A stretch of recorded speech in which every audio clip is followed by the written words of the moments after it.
Les conseils que je vais proposer pour l'explication de texte maintenant sont des conseils forcément généraux.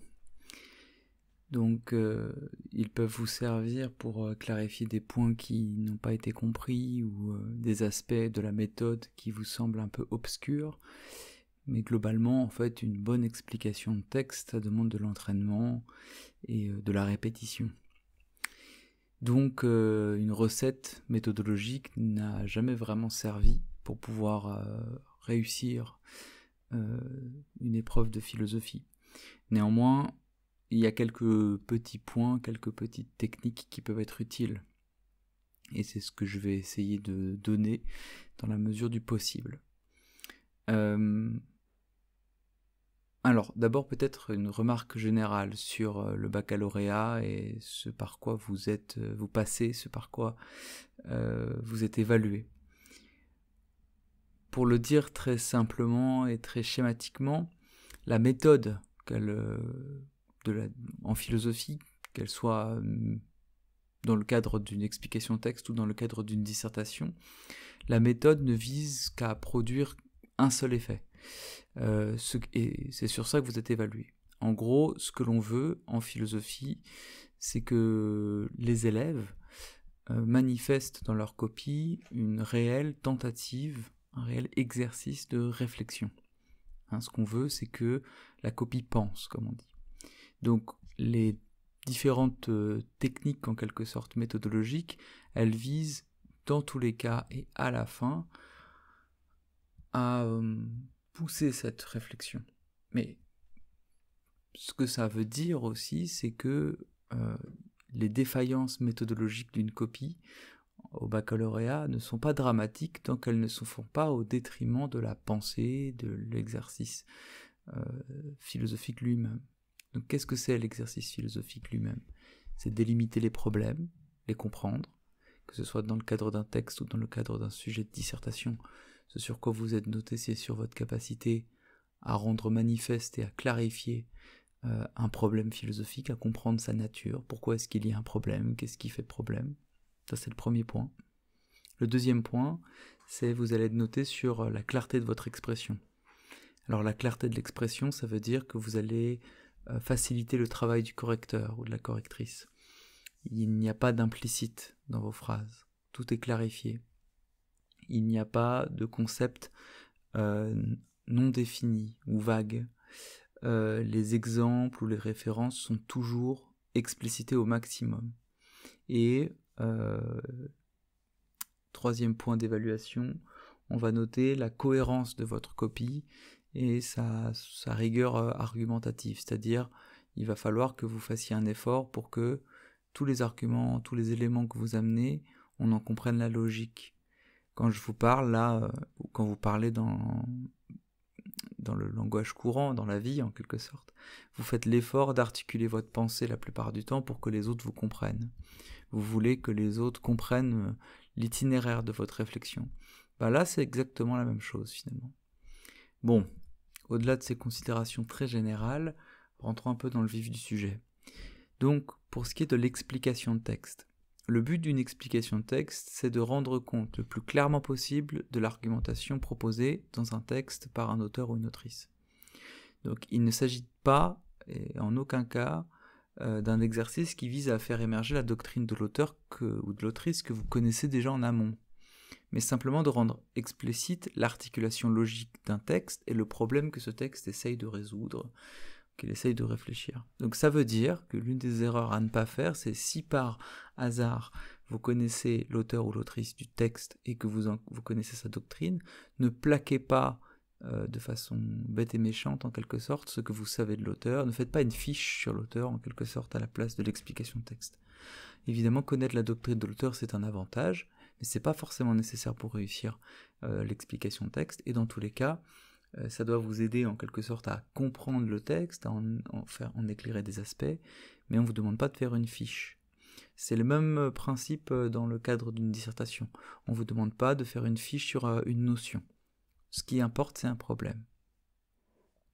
Donc l'explication de texte ne doit pas être l'occasion d'une présentation exhaustive de la doctrine de l'auteur, mais doit permettre de comprendre la logique des arguments qui sont mis en place dans le texte.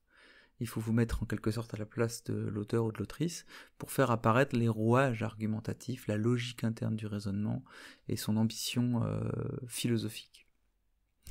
Ok. Dans les choses très factuelles, une explication de texte en philosophie est linéaire. Vous devez suivre pas à pas l'argumentation du texte et le déroulé du texte. Donc vous commencez à la ligne 1 et vous finissez à la ligne 50, 30, j'en sais rien. Mais vous allez dans le sens et l'ordre du texte. Donc vous ne faites pas des bonds, vous ne faites pas une sorte de synthèse générale sur le texte, vous expliquez linéairement le texte. Une explication de texte doit être exhaustive. L'ensemble du texte doit être expliqué. Donc dans le cas où vous auriez un aspect du texte qui vous échappe, ou un mot, ou une idée que vous n'arrivez pas à comprendre, vous faites des hypothèses. Vous tentez quelque chose, vous dites peut-être que vous ne comprenez pas, vous manifestez votre incompréhension, votre difficulté, mais vous faites une hypothèse. Pas d'impasse. Quand vous laissez quelque chose sous silence, ça vous porte toujours plus de préjudice que si vous essayez de faire une hypothèse. Ok. Le premier travail sur le brouillon, c'est d'identifier le problème qui se pose dans le texte. Imaginez que le texte, c'est toujours la réponse à une question qui s'est posée. À une ou des questions, mais souvent une grande question. Un peu comme si l'auteur ou l'autrice répondait à un sujet de dissertation et que vous, ce que vous voyez, c'est la dissertation écrite, mais pas le sujet initial. Vous devez trouver le sujet initial. D'accord ? Ça va être très important pour la méthode, notamment pour l'introduction. Donc, quel est le problème qu'il affronte ou qu'elle affronte ? Quels sont les obstacles à la résolution du problème en question ? Quels sont les moyens qu'utilise l'auteur ou l'autrice pour les résoudre. D'accord ? Donc vous essayez de réfléchir, c'est quoi finalement la question qui pourrait être à l'origine de ce texte. Ensuite, il vous faut identifier la thèse de l'auteur. Que défend-il, que défend-elle ? La thèse est la réponse qu'on propose à une question. Donc ici, la thèse, c'est la réponse proposée par l'auteur ou l'autrice à la question que pose le texte et que vous avez préalablement découverte. Parfois, on trouve la question que pose le texte en trouvant la thèse. Si vous trouvez la thèse de l'auteur, si vous avez une phrase qui semble être la thèse de l'auteur, demandez-vous, ok, si cette phrase est une réponse, c'est quoi la question ? Et vous aurez le problème du texte. La question que pose le texte n'est pas toujours explicitement énoncée dans l'extrait à étudier, mais elle existe toujours. La thèse, de la même manière, n'est pas toujours explicitement énoncée comme une phrase, on pourrait synthétiser ça comme la thèse, même si souvent dans les textes au bac, on ne va pas vous piéger, mais elle existe toujours. Il y a toujours une sorte de grande idée que l'auteur ou l'autrice essaie de défendre. Donc, enfin, vous devez rendre clair l'itinéraire emprunté par l'auteur ou l'autrice pour justifier sa thèse. Comment développe-t-elle ses idées ? Quels sont les enchaînements logiques ? Imaginez que cet auteur ou cette autrice, son texte, c'est un peu une intervention dans une émission de télé, par exemple. Il a été invité pour un débat. Le sujet du débat, c'est la question que vous avez trouvée. Bon, bah, si vous répondez à un sujet de débat, vous allez le faire de façon organisée. Vous n'allez pas tout balancer d'un coup ou dans le désordre. Vous allez dire, bon, tout d'abord, je dis cet aspect-là, par ailleurs, je dis cet aspect-là, etc.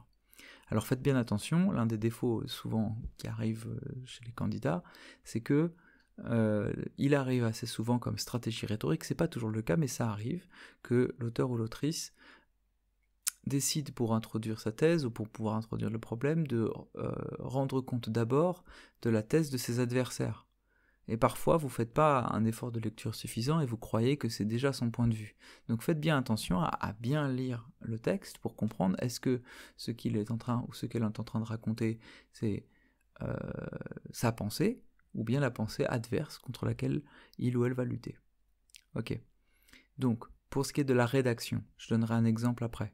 Mais grosso modo, la rédaction idéale, c'est de mélanger des fragments du texte qui sont travaillés, donc des courtes citations insérées dans des phrases qui sont les vôtres, et des moments d'explication, avec des autrement dit, des c'est-à-dire. Donc vous devez vous mettre à la place de l'auteur ou de l'autrice, et faire comme si vous deviez expliquer le texte clairement à une personne qui n'y connaît rien. Faire un cours, en quelque sorte. Donc le texte ne se suffit pas. Vous pouvez ajouter des exemples pour clarifier les points les plus obscurs ou les plus difficiles. Il faut définir les concepts qui ne sont pas définis. Et grosso modo, l'une des stratégies pour pouvoir essayer de dépasser l'erreur fondamentale dans l'explication texte qui est la paraphrase, vous ne faites que répéter avec des mots différents ce que l'auteur ou l'autrice a déjà écrit, c'est de vous demander pourquoi c'est écrit, pourquoi l'auteur ou l'autrice dit ça. ou alors de rajouter des « c'est-à-dire ». Je vais donner des exemples après. Mais demandez-vous pourquoi. Vous lisez une phrase, première étape, vous reformulez la phrase, évidemment avec vos mots. Donc là, on est dans la paraphrase, mais c'est bien de reformuler, vous essayez de la redire en quelque sorte avec vos termes. Mais ensuite, vous demandez, ok, pourquoi on peut dire ça? Qu'est-ce que ça implique? Qu'est-ce que c'est l'idée derrière? Et ça, il faut le clarifier. Donc il faut absolument éviter la paraphrase. C'est l'erreur majeure dans l'explication de texte. La paraphrase, c'est quand vous répétez le texte, quand vous n'ajoutez pas d'informations. Quand en gros, quelqu'un aurait plutôt intérêt à lire le texte directement que votre explication. Il faut avoir un intérêt à lire votre explication, et quand on a un intérêt à lire votre explication, quand vous essayez d'ajouter des hypothèses pour expliquer le texte.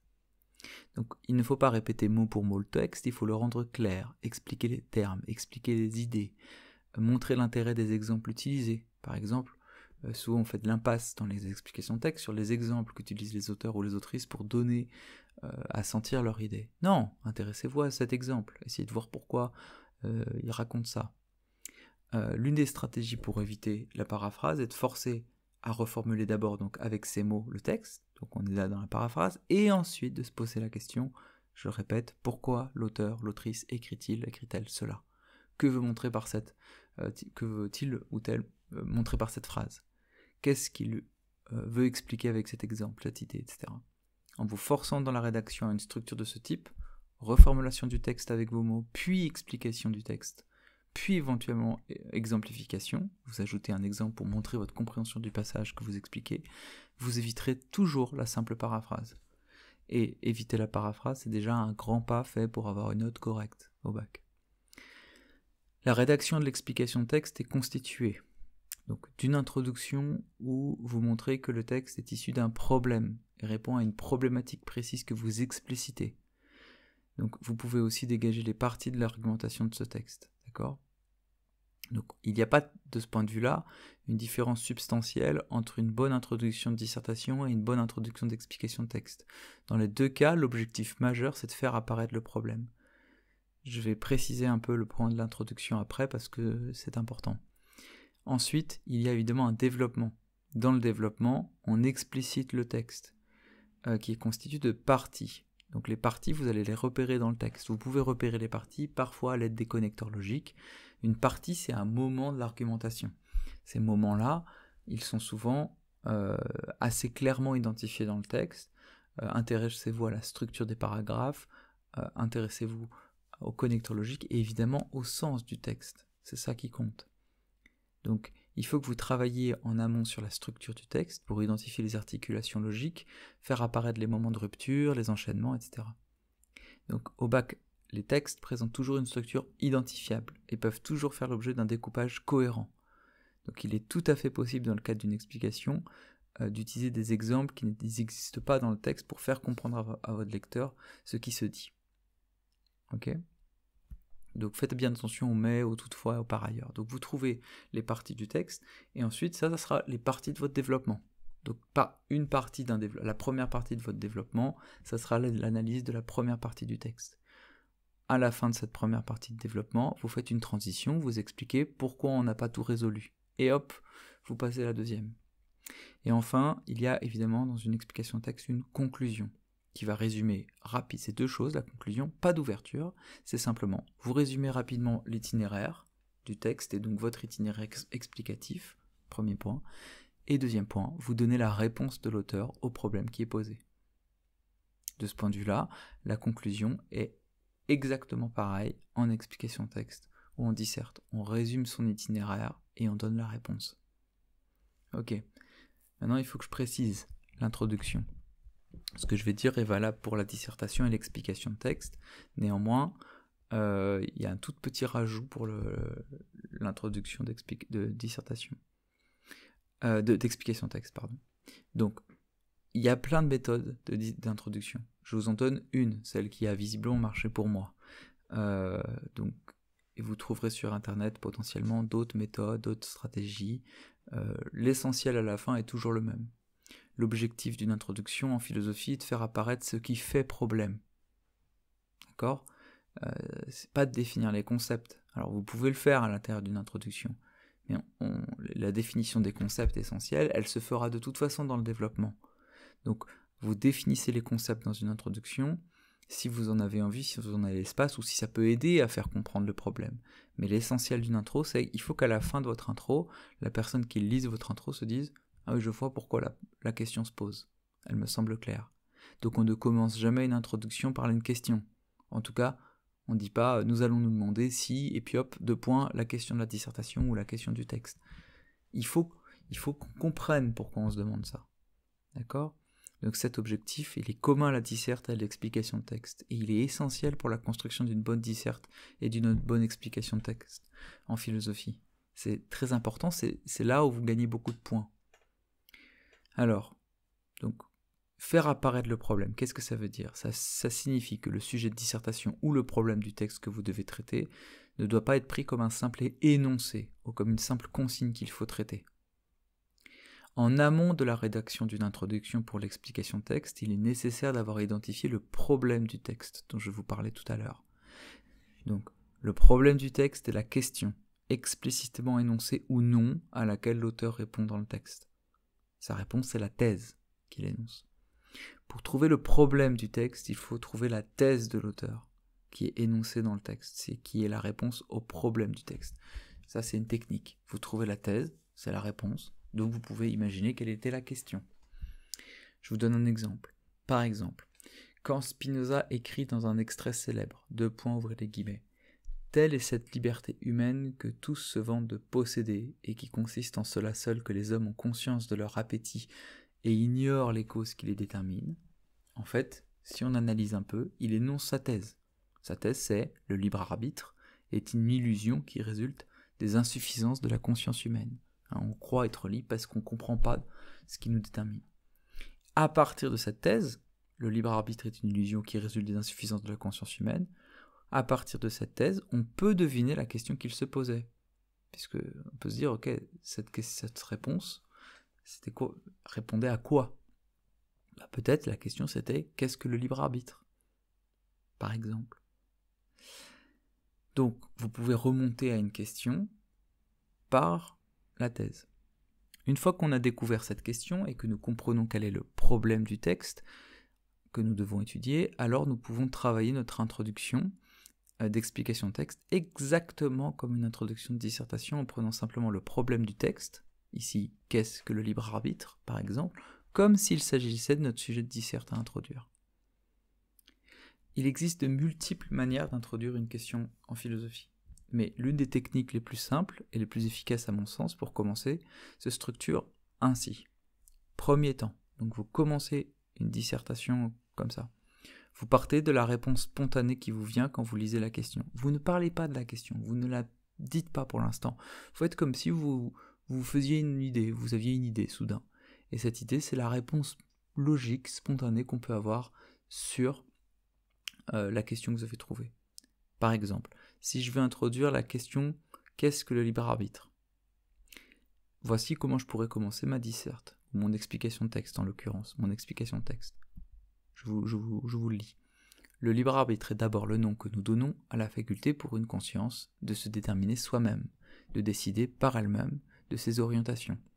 Être libre signifie donc être capable, par sa conscience, de s'auto-déterminer, d'agir par soi-même dans le monde, et non en vertu d'une cause qui nous influencerait entièrement. Peu importe ce que vous pensez, peut-être que vous pensez que c'est un peu difficile d'écrire comme ça, etc. Peu importe, ce que je veux que vous compreniez ici, c'est que j'ai commencé d'abord par une définition naïve, immédiate, spontanée du libre arbitre. J'ai pas dit que j'allais me poser la question, j'essaie juste de partir d'un point de vue auquel mon lecteur peut adhérer. Donc là, il adhère à l'idée que le libre arbitre, ça semble être ça. Première étape, donc, réponse spontanée. Propos spontané sur la question. Deuxième étape. On montre que cet énoncé qu'on vient de donner a un problème. Et pas si simple. C'est ce que j'appelle le grain de sable. On met un grain de sable dans ce qu'on vient de dire. Quelque chose est insuffisant dans ce qu'on vient de dire. Ok ? Donc on trouve une sorte de paradoxe, un point d'accroche, un point qui fait qu'il y a un souci. Ça donnerait par exemple la suite de ce que je viens de vous lire. Toutefois, donc souvent cette partie cette espèce de deuxième étape de l'intro, vous pouvez la faire avec des connecteurs logiques d'opposition, toutefois, mais, néanmoins, etc. Donc ici, toutefois, nous constatons souvent les insuffisances de notre libre arbitre puisque nous faisons l'épreuve des limites de notre action. Je ne peux pas tout faire, et même de notre volonté. Dans l'addiction, par exemple, le désir semble bien plus fort que moi. Donc là, qu'est-ce que j'ai fait? J'ai mis un grain de sable dans ce que j'ai dit d'abord. J'avais dit que le libre arbitre, c'était la faculté de décider par soi-même, et je montre qu'en fait, cette faculté de décider par soi-même, elle semble pas si évidente.